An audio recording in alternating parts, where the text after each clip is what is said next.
গতকালকে আমরা দেখলাম যে কসবায় ঠিক যেমনটা হয়েছিল তার থেকে একেবারে দ্বিগুণ এই সমস্ত চাকরিহারা যোগ্য শিক্ষক শিক্ষিকাদের উপর নির্মম অত্যাচার, রক্তাক্ত অবস্থা, তারা এখন হাসপাতালে ভর্তি।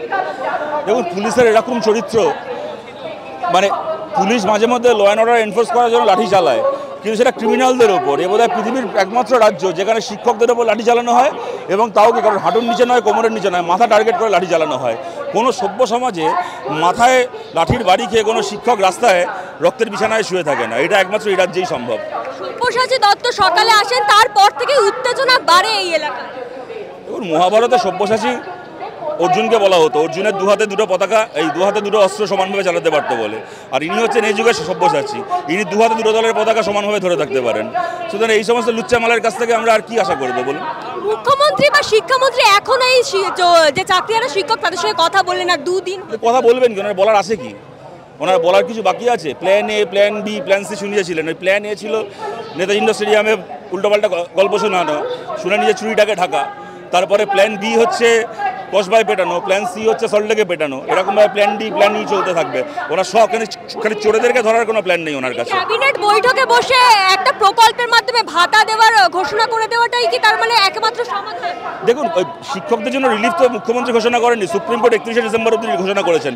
কিন্তু প্রশ্নটা তো 31শে ডিসেম্বরের জন্য না, তারা তো চাকরিটা পেয়েছিলেন জীবনে 30 বছর 35 বছর পড়াবেন বলে, এই 31শে ডিসেম্বর অবধি। আর কেন? আমি মাধ্যমিক পরীক্ষা দিয়েছি আজ থেকে 22 বছর আগে। আমাকে যদি এখন বলা হয় আরেকবার মাধ্যমিক পরীক্ষায় বসো, আমি 1 নম্বর পাবো? কোনো গ্যারেন্টি আছে? কেন আমি দিতে যাবো পরীক্ষা?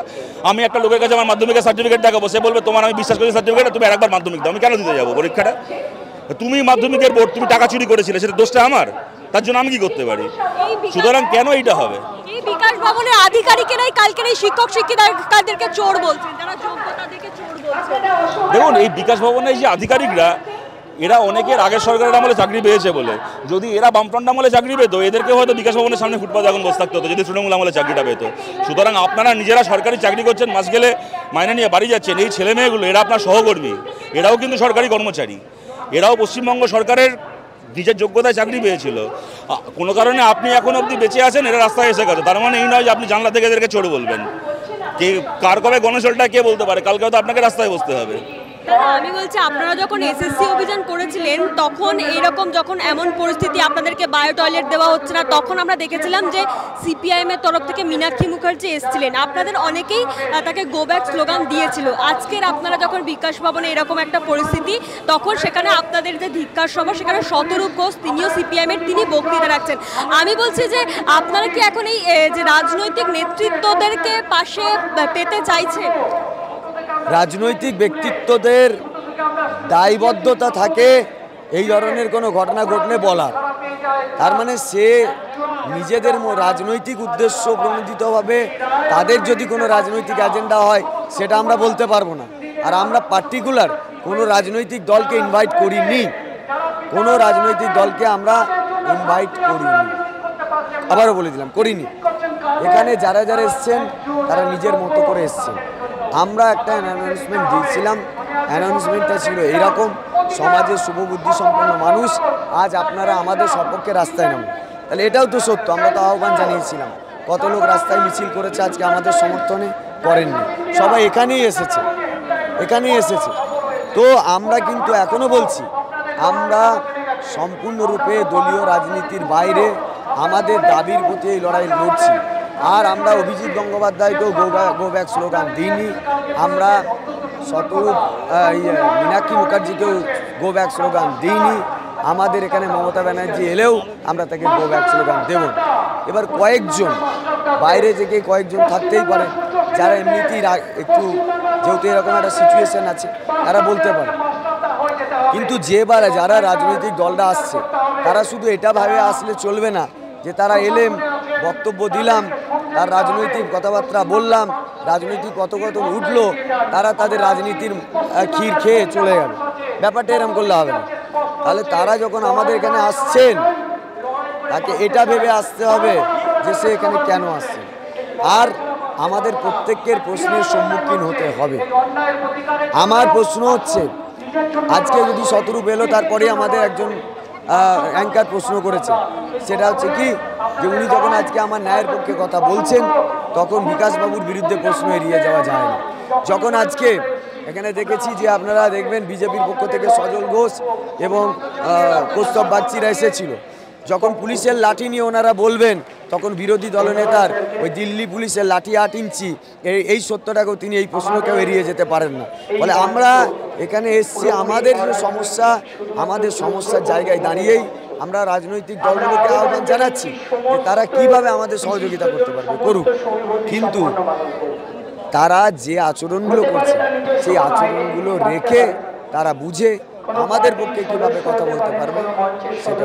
আমি বলছি যে আপনারা কালকে অর্থাৎ বৃহস্পতিবার যখন এই ঘেরাও অভিযান করছিলেন বিকাশ ভবন, সেখানে আমরা দেখলাম যে সকাল থেকে পরিস্থিতি তুলনামূলক শান্তই ছিল, বিকালেও শান্ত ছিল, কিন্তু রাতে হঠাৎ করে কেন এই পরিস্থিতি তৈরি হলো?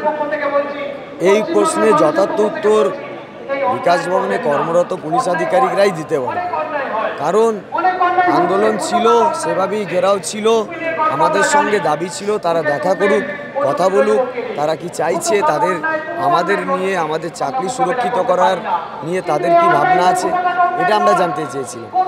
এবং একটা ভুল ন্যারেটিভ তৈরি করা হচ্ছে যে আমরা বিকাশ ভবনে যারা আছেন তারা অসুস্থ লোকজন আছে তাদেরকে আমরা আটকে দিচ্ছি ইত্যাদি ইত্যাদি।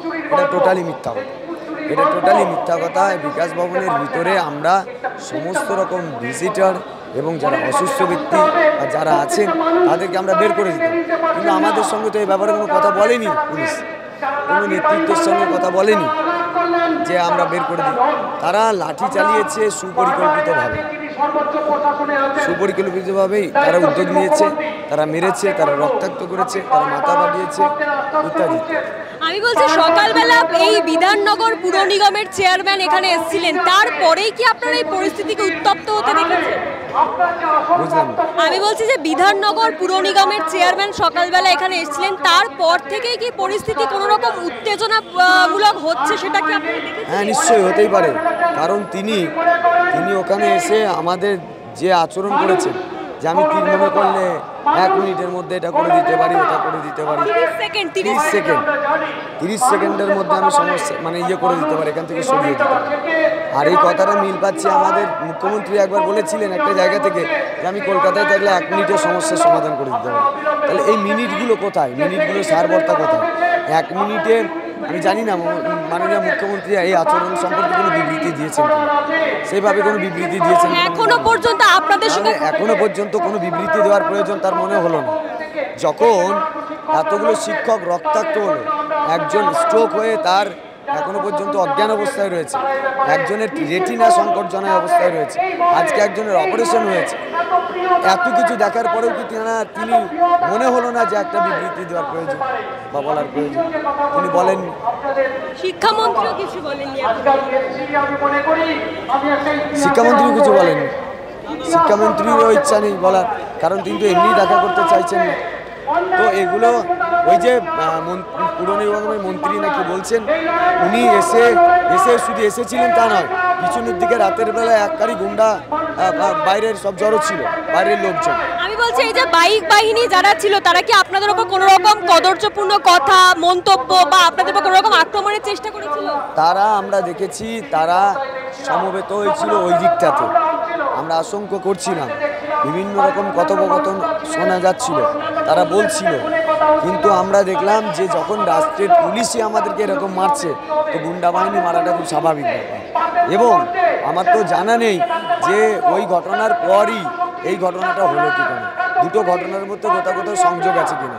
যখন ঘটনাটা রটে গেল যে গুন্ডা দিয়ে মারা হবে, সরিয়ে দেওয়া হবে, তখন হয়তো ভেবেছে যে তা না, পরিস্থিতি অন্যরকম হওয়ার আগে আর একটা জিনিস করে নিই, তার মানে কি পুলিশ দিয়ে মেরে দিই, তাহলে পরে ওইটা আর ঘটবে না, আবার নিজের নেতার মনোরঞ্জনও করা যাবে, এরকমই হচ্ছে। শেষ প্রশ্ন একটাই থাকবে যে এই মুহূর্তে দাঁড়িয়ে মুখ্যমন্ত্রী এবং শিক্ষামন্ত্রী এখনো কথা বলেননি, আপনারা বিকাশ ভবন ঘেরাও অভিযান করছেন, তো এর পরবর্তী পদক্ষেপ কি করবে? আজকের এই ধিক্কার দিবসের পরে